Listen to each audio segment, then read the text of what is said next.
আমরা 10টা দল একত্রিত হয়েছে, এটাই নির্বাচনে আসে নাই। এর অর্থ কি? এর অর্থ হচ্ছে 10 মিলেই আমরা দেশটা করতে চাই। নিজের দুর্নীতি করবেন না, দুর্নীতিবাজদেরকে নিজের বগলের নিচে আশ্রয় দেবেন না। ন্যায় বিচার সকলের জন্য নিশ্চিত করা হবে। কোন রাজনৈতিক দল কিংবা যত প্রভাবশালী ব্যক্তি হোক বিচারের দিকে চোখ তুলে তাকাতে পারবেন। আমরা ইনশাআল্লাহ এটাকে যৌক্তিক বিবেচনায় নিয়ে তার পদক্ষেপ সেটা আমরা গ্রহণ করব। এটা কোনো দয়ার কাজ নয়। জামাতে ইসলামী তার দলীয় তহবিল থেকে এটা করবে না। আপনাদের যে টাকা, সেই টাকা দিয়ে কিন্তু এটা বাস্তবায়ন করা হবে। টাকা আমরা দিতে পারি, আর দিচ্ছেন তো আপনারা। আপনাদের টাকাটা জুড়িতে রাখতেছেন, আর জুড়ির তোলা না থাকার কারণে বাইরে চলে যাচ্ছে। বাংলাদেশ থেকে 28 লক্ষ কোটি টাকা বিদেশে 15.5 বছরে পাচার করা হয়েছে। আমরা চেষ্টা করবো পেটের ভিতরে হাত ঢুকে ওই টাকা বের করে আনতে। জনগণের টাকা, জনগণের জন্য উন্নয়ন খাতে এটা এসে যুক্ত হবে ইনশাআল্লাহ। 2 নম্বর, চোরদের জড় কেটে দেওয়া হবে, আর রাষ্ট্রের টাকা চোর করতে দেওয়া হবে। তখন আল্লাহ তাআলা এই রাষ্ট্রের ট্রেজারিকে তহবিলের বরকত দিবেন ইনশাআল্লাহ। রাষ্ট্রের তহবিল থেকে তখন সকল অঞ্চল ইনসাফের ভিত্তিতে তাদের পাওনা পাবে ইনশাআল্লাহ। দেখেন, আমরা 10টা দল একত্রিত হয়েছে, এটাই নির্বাচনে আসে নাই। এর অর্থ কি?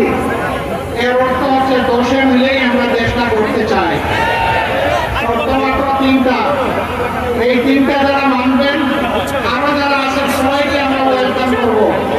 নাম্বার 1, নিজের দুর্নীতি করবেন না, দুর্নীতিবাজদেরকে নিজের বগলের নিচে আশ্রয় দেবেন না। নাম্বার 2, ন্যায় বিচার সকলের জন্য নিশ্চিত করা হবে। কোন রাজনৈতিক দল কিংবা যত প্রভাবশালী ব্যক্তি হোক বিচারের দিকে চোখ তুলে তাকাতে পারবেন। বিচারকে তার আপন গতিতে স্বাধীনভাবে চলতে দিতে হবে। এই বিচার হবে শিশু থেকে বৃদ্ধ, গরিব ধনী মেহনতি মানুষ সহ সম্পদশালী যারা যেখানে আছে, ন্যায় বিচার পাওয়ার অধিকার সকলের আছে। বিচার আর অর্থের বিনিময়ে বিক্রি হবে না, প্রভাবিত হবে না, রাজনৈতিক কারণে প্রভাবিত হবে না। সেই বিচারটা আমরা বাংলাদেশে কায়েম করতে চাই। 3 নম্বর শর্ত হচ্ছে, এই এদেশে ফেসিবাদের জন্ম দিয়েছে, লুটেরার জন্য দিয়েছে, দুর্নীতিবাদের জন্ম দিয়েছে, দুঃশাসনের জন্ম দিয়েছে, আয়নাগরের জন্ম দিয়েছে। এটি আমাদের পৈতৃক সম্পত্তি থেকে নয়, এটি জনগণের ভান্ডার থেকে হবে। ইনশাআল্লাহ সততা যেখানে থাকবে, আল্লাহর রহমত সেখানে নেমে আসবে, কাজে বরকত হবে। আমরা একটা সম্মানিত জাতি হিসেবে উচ্চা করে দাঁড়াতে পারবো। সব জায়গায় গিয়ে যুবকদের যেমন যে কথা বলি এখানেও তাই, মায়েদের যেমন যে কথা বলি এখানেও তাই। বিশেষ করে মায়েদের ব্যাপারে একটা স্পর্শ বার্তা দিতে চাই।